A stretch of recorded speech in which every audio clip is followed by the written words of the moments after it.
Halo guys, balik lagi dengan Efek Anime. Chapter kemarin kita para fans One Piece baru saja melihat fakta yang mencengangkan, di mana secara tiba-tiba kerajaan Lulusia hancur oleh suatu plasma, laser, petir atau apapun itu langsung mengarah kepada kerajaan tersebut. Entah apa sebenarnya kekuatan yang sangat besar itu. Di sini kami akan menjelaskan detail menarik pada chapter tersebut. Tapi sebelum kita menuju topik utama, jangan lupa untuk klik subscribe dan nyalakan lonceng notifikasinya agar selalu mendapatkan update seputar informasi anime dari kami. Dan berikut penjelasan mimpi Luffy sebenarnya versi Efek Anime.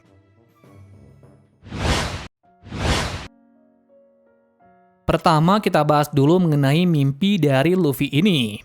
Walaupun belum diketahui secara jelas apa mimpinya tersebut, namun ada sedikit kemisteriusan dari reaksi para kru. Awalnya kita hanya melihat panel keterkejutan dari Nami dan lainnya. Akan tetapi, ada yang sangat aneh di sini. Yakni pada kotak dialog dari Thousand Sunny ada teks tanya dan seru, yang mana itu adalah reaksi yang begitu membingungkan. Apakah Oda membuat ini hanya kebetulan saja? Tentu saja tidak, dikarenakan sebelumnya juga ada salah satu kesalahan yang begitu fatal, yakni pada gambar dari Franky tiba-tiba saja diganti dengan Sanigo. Jelas hal itu membuat Franky sangat marah, lantaran poster darinya yang begitu maco malah diganti dengan kapalnya. Sehingga dari situ timbul kecurigaan bahwa ada sesuatu pada kesalahan ini. Apakah mungkin Sunny memang hidup? Pertanyaan ini sebenarnya sudah ada dari lama dan sudah ada jawabannya, di mana Franky membuat Thousand Sunny dengan sepenuh hati untuk mengganti kesalahannya pada kelompok topi jerami. Jadi bisa kita ketahui bahwa jiwa dari Sunny tumbuh dalam kapal ini. Jadi sangat memungkinkan kalau Thousand Sunny juga adalah evolusi Club Waterman dari Sanigo. Lalu apa hubungannya dengan mimpi dari Luffy? Jelas saja ada hubungannya. Dikarenakan meskipun kapal saja, Thousand Sunny juga bagian dari kru bajak laut topi jerami. Dia juga yang membawa bajak laut ini menjadi besar seperti sekarang. Lantas setelah mendengar impian dari sang kapten, Thousand Sunny menjadi bereaksi. Mungkin saja dia terkejut akan mimpi dari kaptennya yang begitu unik. Di sini Luffy menjelaskan untuk mencapai impiannya itu dia harus menjadi raja bajak laut dulu. Lalu kenapa harus mencapai titik tersebut dulu? Menurut kami hal ini berkaitan dengan kebebasan yang sering dikatakan oleh Luffy. Jika dia berhasil menjadi orang terbebas di dunia, maka hidupnya akan sangat bahagia tanpa ada rasa bersalah. Yang artinya, Luffy menginginkan dunia di mana semua orang bisa hidup dengan sangat bebas seperti dirinya. Sebab dari itu Usopp berkata apa bisa dia mewujudkan mimpinya tersebut. Ketika mendengar perkataan dari Usopp, Luffy hanya tertawa lepas, sambil menjelaskan bahwa Shanks, Ace, dan Sabo sampai tertawa terbahak-bahak mendengar impiannya itu. Berbeda dengan Ace dan Sabo, reaksi Shanks malah sampai menangis. Entah apa arti dari kata menangis ini, bisa saja lucu sampai menangis, atau ada suatu perkataan yang membuat Shanks menangis waktu itu. Nah, bila Shanks menangis mendengar impian dari Luffy, maka hal ini akan sangat valid kenapa Yamato berkata kepada Ace bahwa ada impian dari Luffy yang mirip dengan Roger. Ketika kalian masih mengingat momen perpisahan bajak laut Roger, kalian akan ngeh dengan apa yang kami jelaskan. Di mana sebelum pergi, Roger berbicara dengan Shanks yang menangis di pelukannya. Nah, dari scene tersebut kami bisa mengasumsikan kalau Roger memberitahu mimpi sebenarnya kepada Shanks sebagai perpisahan. Walaupun kami tidak bisa mengkonfirmasi hal ini, tetapi hal detail ini mungkin tidak akan dilewatkan oleh Oda sebagai clue-clue untuk mengetahui tujuan Luffy sebenarnya.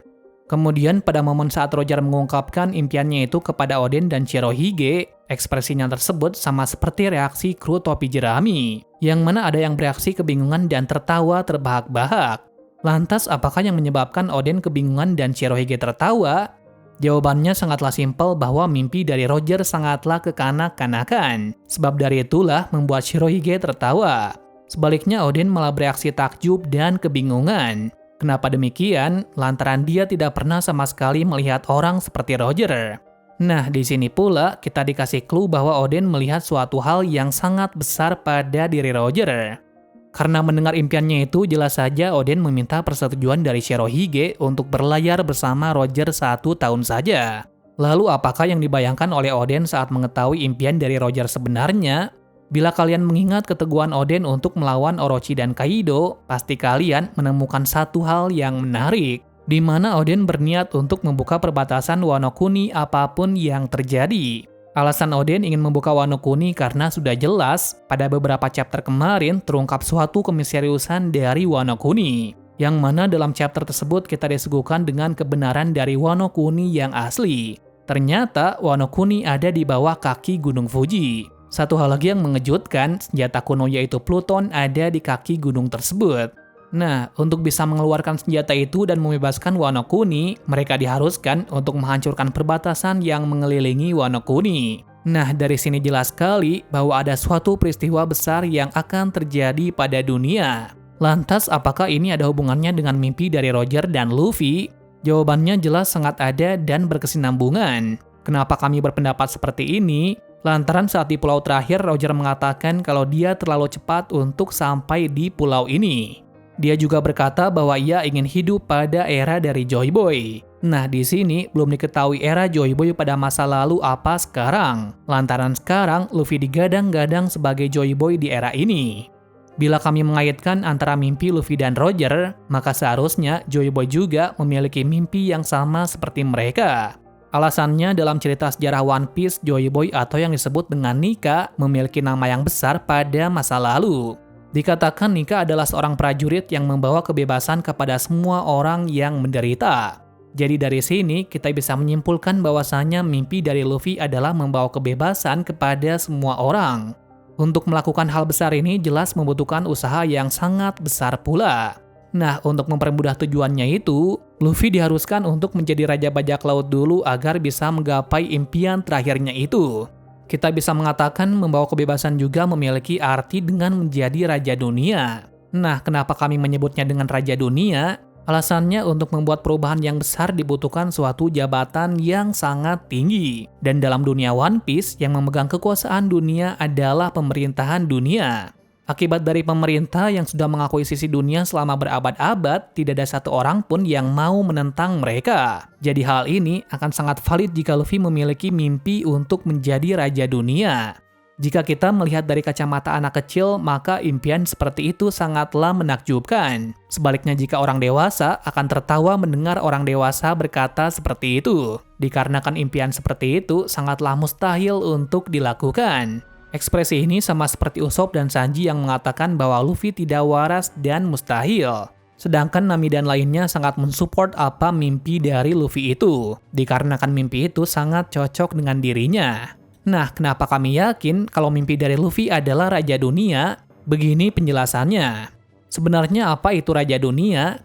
Raja Dunia adalah orang yang memiliki derajat paling tinggi dalam dunia itu, terlepas dari keajaiban yang ada. Raja Dunia berbeda dengan Raja Kerajaan, yang mana lingkupnya tidak hanya sebatas suatu kerajaan saja melainkan seluruh dunia. Dengan menjadi Raja Dunia, maka orang tersebut bisa berbuat apapun semaunya. Contohnya saja seperti pemerintah sekarang.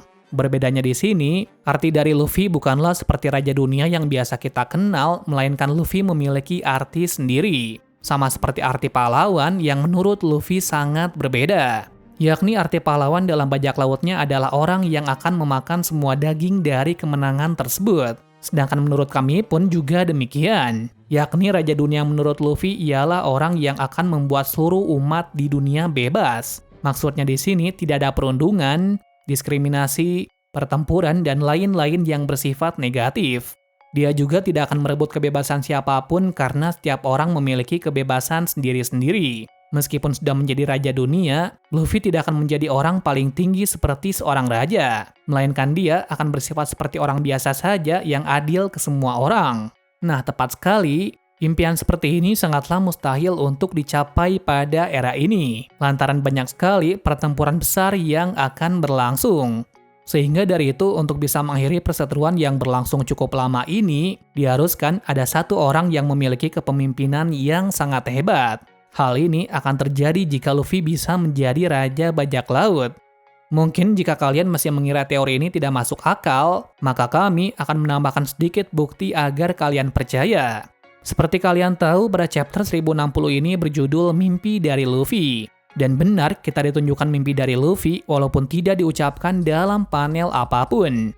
Akan tetapi jawabannya pada panel dari perkataan Sabo yang menceritakan pada Dragon bahwa ada seseorang yang menduduki tahta Raja Dunia. Orang itu tak lain adalah Im Sama. Nah, disinilah kesimpulannya. Yakni Oda membuat sebuah clue yang sangat jelas dalam chapter ini. Yakni poin pentingnya adalah impian dari Luffy dan Raja Dunia. Dan jika disatukan, kedua poin penting tersebut menghasilkan impian Luffy menjadi Raja Dunia.